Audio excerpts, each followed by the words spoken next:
लगाने का जो विषय है उसको सत्ता के संरक्षण में कुछ मनुवादी विवादित करके वर्ग संघर्ष की स्थिति को पैदा करना चाहते हैं।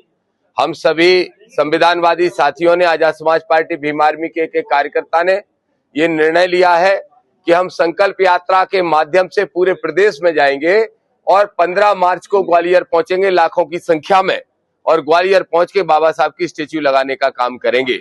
ग्वालियर में जो स्टेच्यू लगना है, बाबा साहब की मूर्ति सिर्फ एक मूर्ति का विषय नहीं रह गया, बल्कि ये हमें प्रमाणित करना है कि ये देश लोकतांत्रिक है, संविधान से चलता है और भारत देश के अंदर हम सबके क्या अधिकार है ये हमें बताने का काम करना है। इसलिए अब ये हमारे हक, अधिकार और सम्मान की लड़ाई है।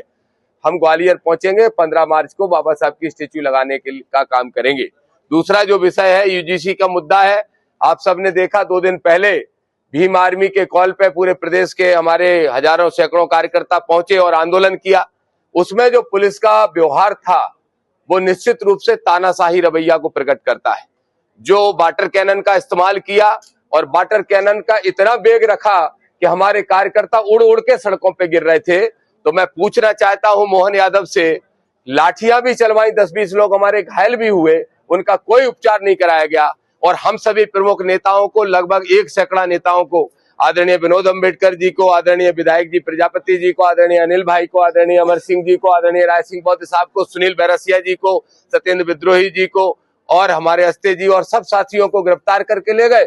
1-1.5 घंटे घुमाते रहे सड़कों पे, उनको खुद नहीं पता था कहां ले जाना है, और भूखे प्यासे हम लोगों को 4 घंटे 3 घंटे तक थाने में रुकना पड़ा।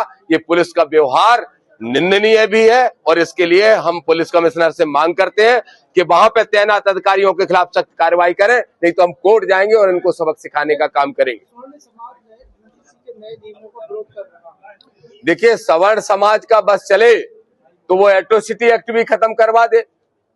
ये मनुवादियों का अगर बस चले तो वो तो रेप का जो केस है उसको तक खत्म करा दे, उसको भी कहते हैं मिसयूज होते हैं।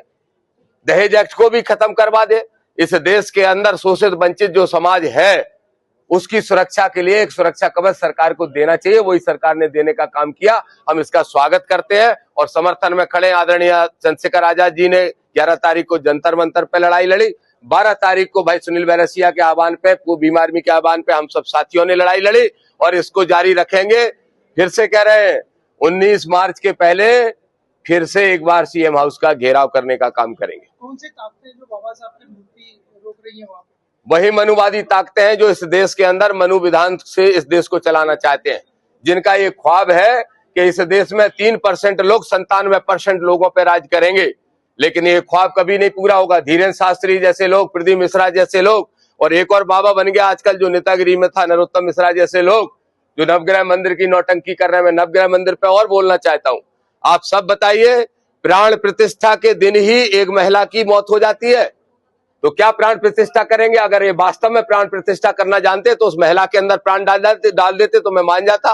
कल प्रदीप मिश्रा की कथा में एक महिला की फिर से मौत हो जाती है, तो या तो नवग्रह मंदिर से कुछ हुआ नहीं, या फिर वो सारे ग्रह नरोत्तम पे ही नाराज है। लेकिन वो जो जमीन है उसको गलत तरीके से हथियाया गया, सरकारी जमीन है, जनता का पैसा रुका है, उस जमीन को वापस लेना चाहिए। उस बिल्डिंग के अंदर जो जनता के पैसे से बनी है, भ्रष्टाचार का जो पैसा कमाया नरोत्तम मिश्रा जैसे लोगों ने, उस बिल्डिंग को खाली कराए। कोई हमें नवग्रह की जरूरत नहीं है और उस बिल्डिंग को यूनिवर्सिटी बना के शैक्षणिक संस्थान तैयार करना चाहिए।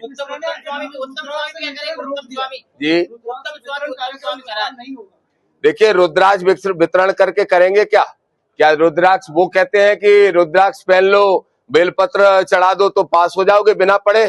शिक्षा से लोगों को दूर करना चाहते हैं। धीरेन्द्र शास्त्री कहते हैं 4th स्टेज कैंसर ठीक कर देते हैं।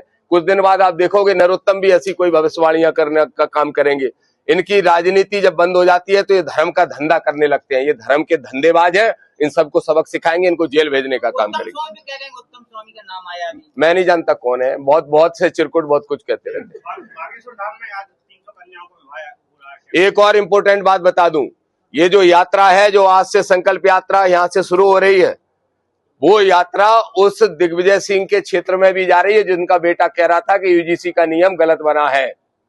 यूजीसी का विरोध, ओबीसी का विरोध है। दिग्विजय सिंह के बेटे के क्षेत्र में जा रहे हैं हम बड़ी रैली करके, और वहां बताएंगे कि यूजीसी का विरोध करने वालों की अगली बार जमानतें जब्त कराना है। और यही यात्रा वो धीरेन्द्र शास्त्री के ठिकाने पे भी जा रही, जहां पर्चे निकाल के इस देश के लोगों को मूर्ख बनाने का काम करता है। दोनों जगह बड़ी रैलियां करके उनकी पोल खोलने का काम करेंगे। Thank you.